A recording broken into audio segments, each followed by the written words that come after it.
Lucas Torreira looks to be out the door, and we settle, or attempt to anyway, one of the silliest debates among the Arsenal fan base. Let's crack on.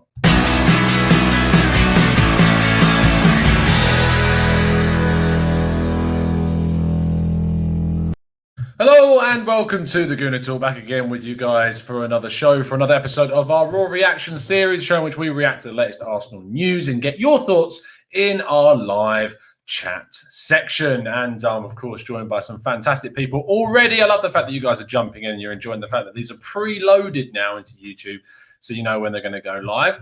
And we're going to get plenty of your thoughts and reactions to the two pieces of news that I'm going to discuss with you today. If any breaking news occurs whilst we're on air, of course, we'll discuss that too. But to kick things off, we're going to start with our little Uruguayan terrier.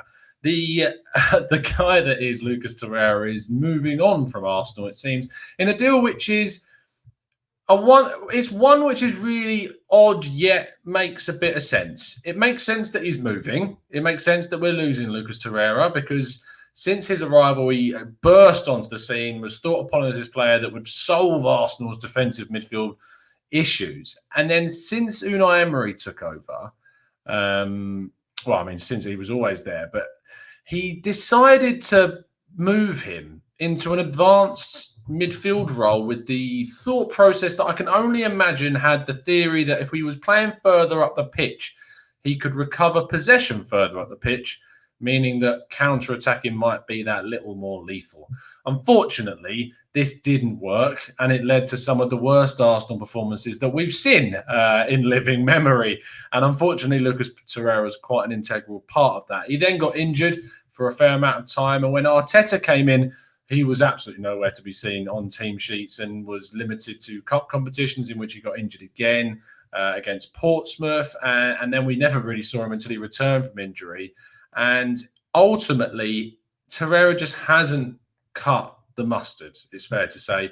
25 million quid at the time seemed like a real good deal, and actually of a profile of a young player doing quite well for Sampdoria looked good. But in reality, buying him from a system that was completely different to what Arsenal played, Sampdoria playing with a midfield diamond with the likes of Dennis Praet in there, of course, went to Leicester, to move into trying to play the base of a midfield three just didn't work, and ultimately really diminished the guy's value. And that has led to the offer from Fiorentina, La Viola, being around £8 million of a loan fee, followed up by possibly a £7 million loan fee. There's some discrepancies between sources. Followed up by a £14 million obligation to buy. Now, if you're Fiorentina, I think you have to look at this as some really good business from the Florence side. And I just think that what they're going to get is a good player that's really suited to what Serie A is about. And he just hasn't quite cut it in the Premier League. The questions will be asked about, is Arsenal making the right choice? Is this deal worth the best it can be for Arsenal in a summer window where Arsenal need money? The answer is probably no, but the issue is that we haven't got much choice. Packet, it's not over £100,000 per week, but to get 8 million quid in and to get some money off the wage bill, which can be hopefully reinvested into someone else, is going to be positive. I would be concerned if we lost Torreira. My thinking is that if Torreira is going, the club are fairly confident that they can bring in someone in the midfield. And whether the Partey rumours start to heat up once again in what has been one of the biggest yo-yo transfers of a lifetime, I don't know as of yet. But Torreira going, to me, signifies the club should be fairly confident of bringing in someone next season to also back up that midfield position. Let's get a few of your reactions to that, please, in the chat box. Are you happy about this deal? Do you think Arsenal are being a bit mugged off by the fact they're only getting a £7 million loan deal followed by a £14 million obligation to buy? Christopher Funk says, hopefully we'll get a bit more than the reported money being offered by Fiorentina right now. And we've got some other talk about Nketiah. We're going to talk about that in just a second. Rydog says that the stream last night was lit. It really was. And if you haven't checked out the TGT Writers podcast, it went off. It was juicy. It really was. So make sure you go check that one out from last night. Iron Cub says £24 million for Torreira during the COVID pandemic after he barely featured for us and it's known we need money. He's not a bad deal. Quite a nice way to sum that up. I'm enjoying the positivity there. JD says should have got at least 30 million for Torreira. He's a Premier League proven player and a top player from Uruguay. If it is 24 million, then there should be at least some sort of sell-on clause included. Maybe. We'll have to look at the intricacies when those details eventually come out. Kartik Joshi says when players are not regular starters, you won't get top money for them. Exactly. And that's one of the biggest reasons why we've struggled to kind of market the players like Torreira, like Guendouzi, like Socrates, like Mustafi to an element. Chambers and Holding will also fall into that category as well. And to sell players like that is difficult when you've got no real basis to say, look, this guy's a starter for Arsenal and he's just not that player right now. ASN says Torreira leaving means we're buying a midfielder. So this is a good sign. Manouche says, why are we only striking loan deals and no permanent transfers? Even though Lucas Torreira is a player with lots of potential, we are only able to loan him out. Baffling. Of course, Manouche, there is an obligation to buy at the end of this, supposedly, so it kind of counterbalances that a bit. But I get that Arsenal need to bring in money now, and your point there is completely valid in that sense. Arch says, why do we need Anderson? That makes no sense. Of course, Arsenal are being linked to Felipe Anderson. Surprise, surprise. Guess who his agent is? I'm not really sure about that. I saw a really wacky figure of £5 million for a loan fee going around, which is pretty crazy. Looking at what Richie Harnett says, I wish it was money up front so we could reinvest straight away. Some of it is up front, but I get what you mean. I wish it was more. I really do. Christopher Fung says, is there any news on how FFP could change with the current pandemic? The only news regarding FFP and the current pandemic is that it was being relaxed. And effectively, what that means is that clubs can pretty much do what they want this summer, it seems to be. So we'll have to see if any other big transfers. We've seen Chelsea spend big. We'll have to see if that affects anything else. In terms of what I think of Felipe Anderson Lamar, I don't know why we'd need him. I really don't. We've got plenty of talent in wide areas. Why waste a spot on someone that isn't really going to start and could block the route for other players that are playing in those roles too? Justin says, I don't like the deal with Torreira. We need the whole cash up front for sure. Iron Cub says, Arsenal and Man United are used by agents for contract negotiations or to get clubs interested in their players quite often. I think Felipe Anderson isn't any different. I guess the conversation's kind of moving on a bit now. Matthew De Souza, to round it off, says 20 million for Torreira and 2 million for Socrates, and an indication that we'll get for the rest of our players. Fans need to stop talking about 8 million for Kolasinac and 60 million for Chambers. And I kind of get what he's saying there. And if you read the article I put up on the website this morning, link is in the description to find yourself on the website. I talk about market value and how different things are changing around that and why certain players' worth isn't necessarily the same as what they're worth on today's transfer market. So if you want to get a little bit more education as to reasons behind that, make sure you check out the article. Nicholas G says, obligation to buy means the same as the money now being on our balance sheet. It doesn't, unfortunately. It doesn't mean that. Clubs still have to balance the books, and having an obligation to buy does not mean you can suddenly start spending money you don't currently have. It will have an impact on next summer's window more so than it will this window. So I'm afraid it's not a case of knowing that money's coming in. It's not like spending before payday, going into your overdraft. It doesn't work that same way, unfortunately. Let's move on to the second part of today's video, which I sense may be a little bit longer and a little bit more discussion from you guys, which involves not Lucas Torreira, I've got him in my mind now, but it involves Eddie Nketiah and Balogun.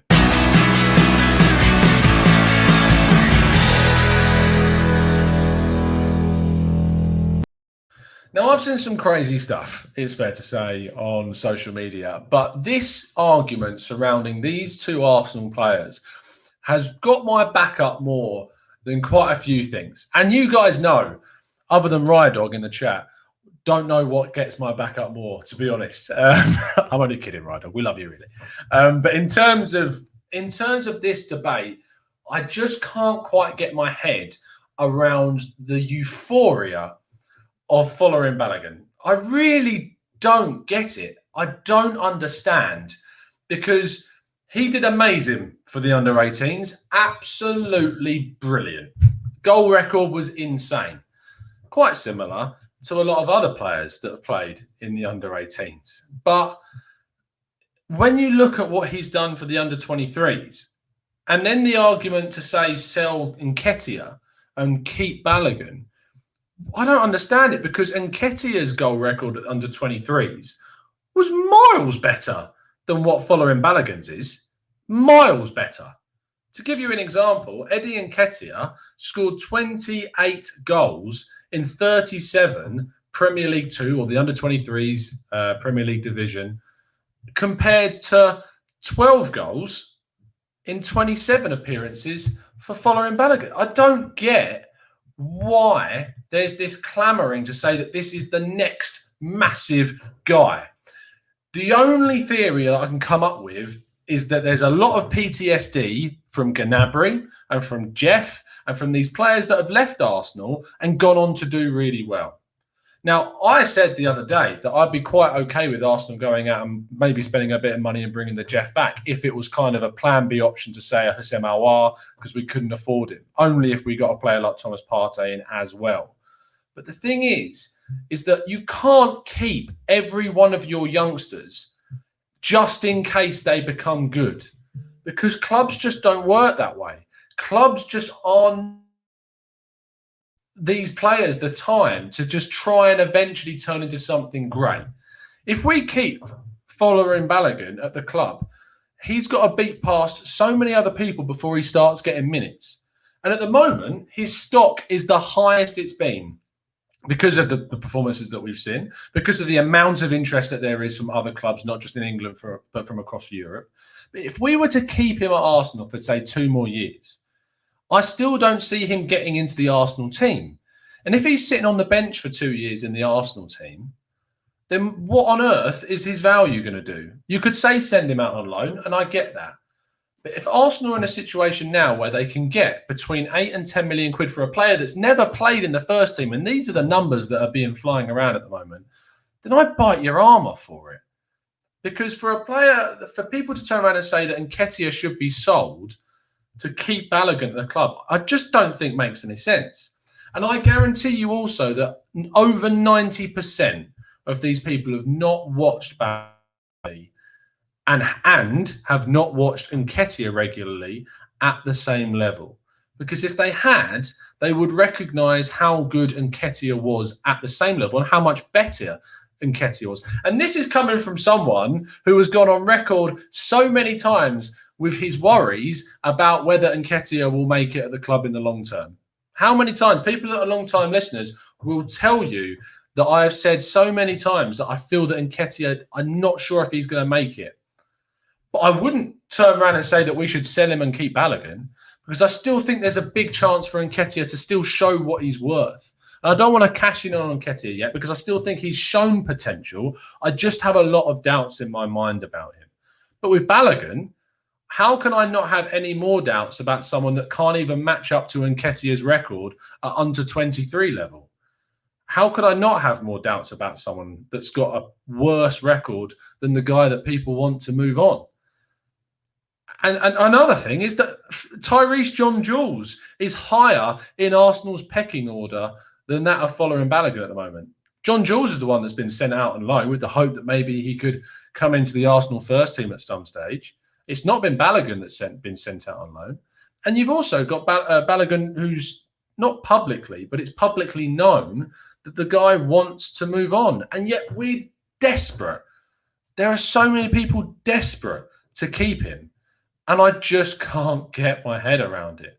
I'm going to let you guys have your say. Let me know what you think. I want some detailed thoughts. I don't want just a load of noise thrown into the chat. But if you genuinely feel that we should be keeping Balogun, let me know in the chat box with a genuine explanation as to why. And we're going to highlight some of the best ones. Peter Renner says, Tom, do you think we should do what, say, Real Madrid do and try and add buyback clauses into our young players' deals? So if they do come good at the club, sell them and then we can buy them back. I get the idea and the theory around buyback clauses. What it does, though, Peter, is it does lower the transfer fee that you're able to get. And if you do that with every single one of your players, in the long term, you could end up on missing out on a lot of money that could be reinvested in the long term. I get the idea behind sell-on clauses. Or buyback clauses. I like sell-on clauses a bit more than I do buyback clauses. Because say if someone like the Jeff and Ismail Benassa, they had sell-on clauses linked into their contracts, and Arsenal got a decent couple of £1 million when those guys did move on for bigger money. And I don't mind Arsenal playing it like that.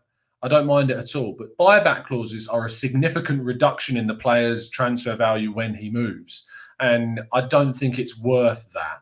I don't think it's worth it to the team that does them. I don't think it's worth it to the club in the end, because if you do it for so many players, you will miss out on a lot of money, and probably not the money that it'd be worth bringing about maybe one good gem that did quite well. It's just my feeling on it. Chris Carpenter from the ABW podcast, make sure you go check out our Burkout Wonderland, says, you give Balogun a half season training with the first team, see how he adjusts to being in and around that, test him in Europe and the League Cup. Off the basis of that determines what you do next, in my opinion. I get that, Chris, 100%. I see the point of testing him and playing him out. I suppose the basis of my argument here is more around the comparison and the argument to move on Eddie and to keep Balogun. That's where the base of this argument. If Balogun, say, was given the opportunity into the first team and he really impressed, then your opinion changes. And I think one of the biggest problems about being an Arsenal person that's obviously got their opinions out there in the mainstream, and you're doing the same thing I do, is that sometimes it's very hard for us to change our minds because you don't want that backlash. And if 6 months down the line, Balogun has played a few games for the first team in Europe or in the cup competitions and absolutely smashed it, then I'll be the first person to hold my hands up and say, wow, I was wrong on this guy, 100% wrong on this guy. But at the moment, to turn around and have people to say that we should be selling Eddie and then keeping Balogun, just for me, doesn't make any sense in that regard. Iron Cub, one of our fantastic members, says Arteta and the staff see Balogun a lot more than us. He thinks even John Jules is better than him. Why give Balogun a try if we didn't give it to John Jules? And this is a point that was a fantastic, I really should highlight it. Someone tweeted out, and I want to give them the credit because it wasn't my tweet, and I did highlight it. I think if I don't, I'm going to look like a right mug. I didn't. I think someone may have replied to it. I will try and find it later on and give it a retweet. Effectively, it was someone saying that it might have been Drago, actually, our good friend Bulgarian Guna, said about how Edu and Per Mertesacker and Arteta are in constant feedback, getting constant feedback. They're seeing what this guy's about. And if they genuinely thought that he had a future in the first team, he would be getting more opportunities, surely. And they would be doing everything they could to keep him at the club. But if they're more open to seeing him leave, rather than, say, pushing out an Nketiah, then I have to defer judgment to these guys that are way more in the know about the players and how good they are and the business and the market than I am. Way more in the know. I know that we criticise the leadership above that, but I just feel that when you're looking at the likes of Arteta and Per and Edu, you have to defer to their judgment because of the successes that they have had, not just at Arsenal, but elsewhere too. And I think that they know this guy way better than we ever would know him. And so I would defer judgment to them. Gustafsson says 8 to 10 million. We need that money for Partey or Aouar. And we have Eddie and John Jules coming on, guys. I think we act like this because of Gnabry and Adelaide. And I've said that before. I think there is an element of PTSD from a lot of people about these players that leave and then do really well, when in reality at Arsenal, they weren't quite there. I love the fact that the Jeff's gone off, went to Angers, and now has gone off to play for Lyon and done fantastically well in it. And Arsenal, you turn around and you think, oh, wow, Arsenal must have been so stupid to let those players go. But they must have let them go for a reason at the time. And it's the same for Gnabry. I can't help but not feel a little bit like the club are being hard done by in certain instances on these players, because they would leave for a reason. And sometimes players develop and improve a little bit later on. And sometimes the club can't afford or can't risk the sort of blocking the routes of other younger players who still need a chance when these guys have had theirs.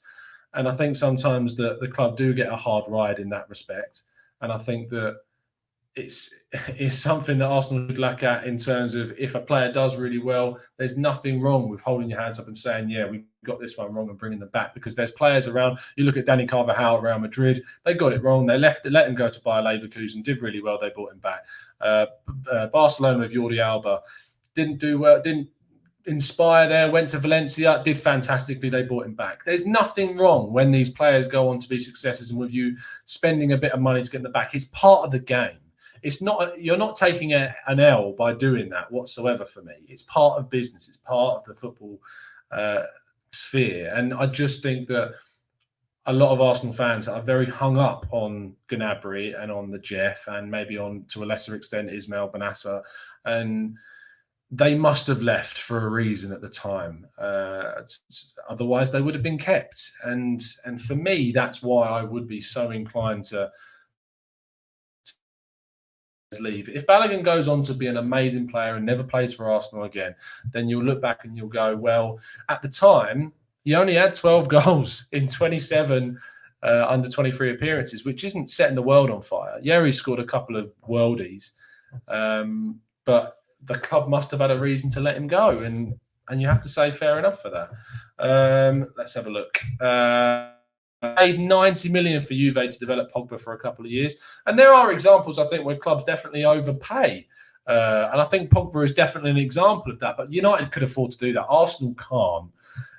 Arsenal can't afford to do that, and that's why the idea of sell-on clauses and buyback clauses are so attractive to so many people, is because they're very much in the know that Arsenal can't afford to go out and spend 90 million on a player that you let go for nothing. You look at Jadon Sancho, Manchester City lose him for just under 10 million quid to Dortmund, and now he's worth over 10 times that just a couple of years later. So it's, and Manchester City, you have to say, have invested so much into their academy, and yet Jadon Sancho was allowed to go. And I think you can't get hung up on these guys. You really can't. Man City haven't looked back.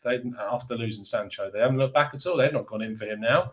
They've let that ship sail. So for me, I think Arsenal need to sort of go down the same sort of ruthless path with this.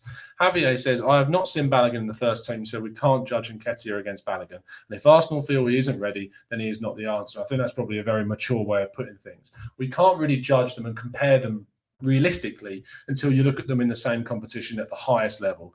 I've compared them in terms of where they have played in the same competition, and Nketiah outstrips Balogun absolutely no problem at all. So that's the only real true comparison we can make until Balogun was given, which I don't expect him to now, because I expect him to move on. But until he was given some opportunities in the Premier League or in the Cup competitions for Arsenal, then it's just not going to be, it's not feasible to do those. Don Juan says, remember Andy Cole and what he did. Look at Yaya Toure, look at Ibrahimovic. These guys came through the doors at Arsenal, were given or offered, in the case of Ibra, opportunities to come through, and for whatever reason it didn't work out for them at Arsenal. But it's, you can't stay hung up on the things that didn't happen, because if you do, you just never move on. And it boils down to that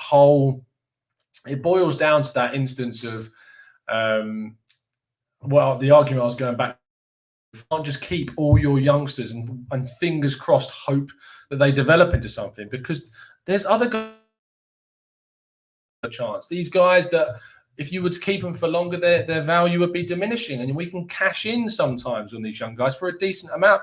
You look at Javier Amici, who went off, I believe it was, to Hamburg. You got over £2 million for that kid, and what have we heard about him since? Nothing. Sometimes these kids aren't as special as sometimes we think they are in the youth team. Sometimes they go off and they do absolutely nothing. It's a lottery. It's a gamble. It always is. It's a toss of a coin that a player will develop later in life and do really well, and the club that he was at originally were looked upon as a bit silly. But you can't control these things, because you just simply have not got the resources at a club like Arsenal to keep these youngsters on longer than what is necessary.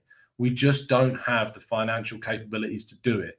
And so therefore we shouldn't do it at risk of putting ourselves in really weak positions in the transfer market when we want to go out and sign players that are really going to change and transform our side. It's just how I feel on it.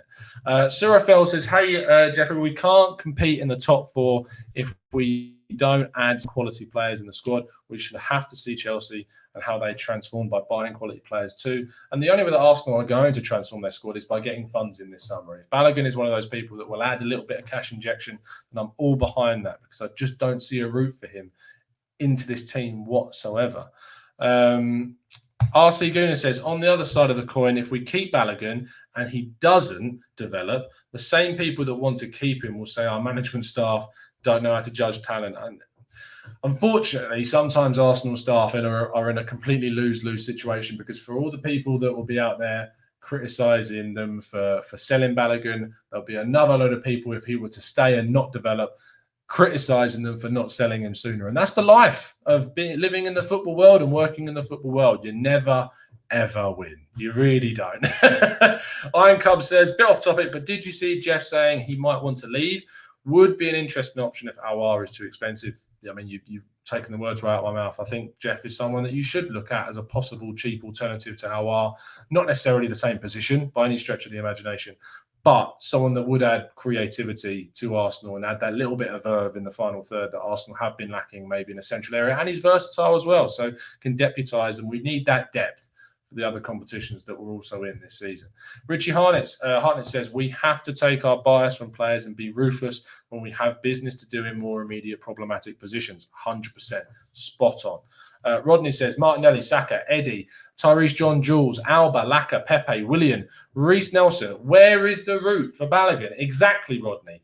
That's the other thing you have to look at. Why wouldn't Balogun want to leave? If Arsenal can't guarantee him more first-team football now, then why wouldn't you leave? And I'm not going to judge him for leaving whatsoever. I'll wish him the best of luck and hope he succeeds at a club that isn't playing against Arsenal.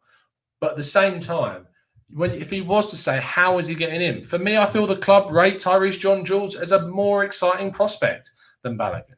Otherwise, they would have sent Balogun on loan as a priority over Tyrese John-Jules. And that hasn't happened. And we're just going to have to wait and see what happens with both players. I don't think you can keep them on. It's as simple as that. Yes, Vance says, people must look at Salah and De Bruyne. Are Chelsea fans moaning? No. They just move on. We can't have every youngster here. Exactly. You look at the clubs that have lost players. Chelsea are a massive example of that. But there's loads more of players around Europe, not just in England, that have left teams and either have been bought back or have just gone on to do much better at other clubs. And the other clubs have not looked back because they just got on with it. Chelsea are still qualifying for Champions Leagues. Chelsea are have still won titles after Salah and De Bruyne have left. It's not going to define how Arsenal are as a club for the next 10 seasons. There's going to be someone else. There's going to be better players that come through. There's going to be players just as good. There's going to be players that are worse. But it isn't going to have a massive detrimental impact on the club. And if a club want to come in with 10 million quid for following Balogun, I have absolutely no problem with taking the money and reinvesting it into someone that will have a genuine impact in the team right now. Rahil Durrani says, greetings from Luxembourg. Nice to have you in there, mate. He says, if we only get Partey, do you think him, Xhaka and Ceballos can get us into the top four? It's a big question. I'm tempted to say on the side of yes, because I just think that the Partey introduction is massive. The transformative vibe that I get off him is huge. And we've just been crying out for a Thomas Partey in our midfield for so long. So I'm going to go on the side of yes. I think that if we can get in Partey and Ceballos and Xhaka, you've also got to think about the potential of Emile Smith-Rowe. I'm really excited to see what Emile Smith-Rowe can do this season. I think it's still understated the impact that the kid can have this year, and I'm really excited to see what he can do. Avon says people should stop with the ITK stuff. AFC might be looking to getting three of the best under-23 mids in Europe with high ceiling, and we'll all be disappointed because of the hysteria of Partey and Aouar. Yeah, but you just can't. And I think that another one of those things that comes down to it, Avon, is also people saying that these things are dragging on. And I know that I come on here and say that things have dragged on, and it's because I'm a victim of it too, that we're just so ingrained and so connected and so Twitter hungry, and we so crave all new information as soon as feasibly possible. And we're just scrolling through our social media accounts, texting people that we think know things, and trying to find. I mean, as soon as I heard about the Felipe Anderson thing, I was straight on my phone to my friend who works at the Athletic for West Ham, and it's just what you do. It's just what you do, and I just think that you have to try and just somehow detach yourself and think more realistically and know that the whispers and what you're hearing is the right vibes. I don't get those vibes currently about Partey. If Arsenal get the money in, then yes, we can do it. I don't think that you look at someone like, I don't know, the Bell guy and think that he knows what's going on. It's not. It's a very easy pun to turn around and say that he's going to be signing this summer because he's Arsenal's number one target. It's not rocket science to turn around and tweet out that we're going for Thomas Partey and he might sign this summer. You're taking a gamble. I mean, just for example, he's the same guy that said that Arsenal had no chance of getting Pepe. And yet people still, I mean, that, and in fact, that whole thing had to mean that he rebranded his whole entire account from that. So it's just how it goes. Things, I mean, it's not the only rebranding we've seen. We know what we're talking about in terms of ITK. So there you go. Chris P says Partey means a 4-3-3. Both Laka and Nketiah will be more forward when they play. I fully expect when it all gels that the front three will be on fire. You know what? One thing I'm actually intrigued by is the opportunity for us to even go for a 4-4-2. Thomas Partey has been playing in a 4-4-2 at Atletico for a long time. He can play in a 4-3-3 and has done because Atletico's system in the midfield is quite fluid.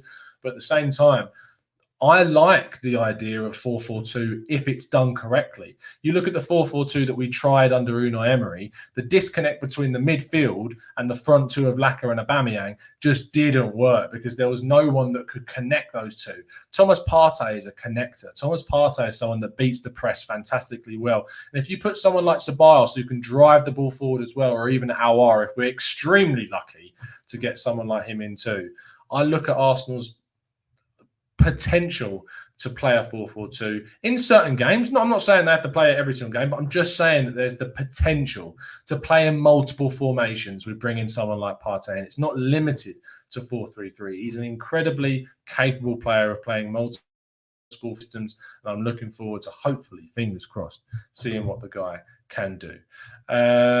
Archie says, no, we're talking, yeah, I get what you mean. R94 says, even with Partey and Ceballos, I still don't think that there is enough creativity or goals in the midfield. I would this guy can do. And Ceballos, a lot of people have got that kid wrong. He did an amazing job in a deeper position this season, but he was known for how good he was creatively for Real Betis. And I just think that when you look at what he did there, and if he can translate to Arsenal with two defensive-minded midfielders in Partey and Xhaka behind him, I just feel that he could be a real spark and a surprise package if he was given the freedom to play a more advanced role in the Arsenal team. I think his passing between the lines is excellent. I think his vision is really good, and his way at driving the ball and turning a player we know is really strong. So I just think there's a bit there that we can ask for in regards to Dani Ceballos that could enable us to play him in a more free, advanced role further up the pitch. Sam Trester says, if we sign Partey and not Aouar, are we looking at a midfield three of Xhaka, Partey and Willian? Because he also brings up a good point that Willian has been touted as a possible player to play in a more central role. And if that's the case, great. I'd love to see what he's capable of. I really do, because I think the Willian signing has gone under the radar, and a lot of people laughed about it because it's another Chelsea reject, which is the stupidest term I've ever heard in the terms of football. But just because we've signed Petr Cech and we brought in David Luiz, Willian's a different level for me from those guys. And he was one of their best players last season. And I just feel that he can come in and do something for Arsenal. I think they let him go too soon, but you can clearly tell how desperate they were to keep him at the club. I'm really intrigued by what the Brazilian player can bring to us. Gary Hardy says, we haven't heard anything about contract extensions for Laka, so looking likely that he will leave. I don't know. What needs to be done, as you say, is that if he is going to stay, he needs to sign a new deal, because we need to protect our assets. We need to protect the value of the player, and that's going to be really, really important. I feel like that's where we're going to leave things today, people. Thank you ever so much for tuning in. Really appreciate your time. If you've got any suggestions for sort of topics that we should do for debates, because I quite like talking to you guys about the Nketiah and Balogun debate today, then make sure you leave one of those in the chat box below. Make sure you leave a like on the video and subscribe to the channel if you're new. Check out the website. There's some amazing articles going on there from myself, Drew, Owen and John. There's some good content coming out from those guys very soon. The article I wrote on player value and market value being different is up there already. So if you click the link in the description, you can find that. And of course, please do go check out the TGT Writers podcast that released yesterday with myself, Owen, John and Drew. It kicked off, and it was some really good and really settled debate. And I enjoyed every single second of it. It's been a pleasure to speak to you, as it always is. I'll see you again very, very soon. And as always, up the Arsenal.